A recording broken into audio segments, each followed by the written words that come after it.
extent will you pursue yung accountabilities naman ng lawmaker proponents? First on the Senate and secondly in the House. Kasi nga po, yun na lang ang kulang.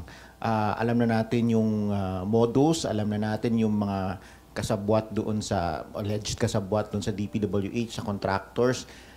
Yung accountability direction is towards na doon sa mga lawmaker proponents. So are you going to, number one, open the records of the BICAM to know who are the proponents?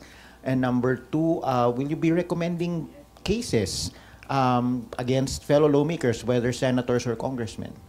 We'll always be guided by evidence. Ano? Kilalan nyo naman ako, RJ. Ano? Kung masagasaan, masagasaan. Walang dapat santuin. Kasi kung meron tayong pagtatakpan, bakit pa tayo nag-iimbestiga?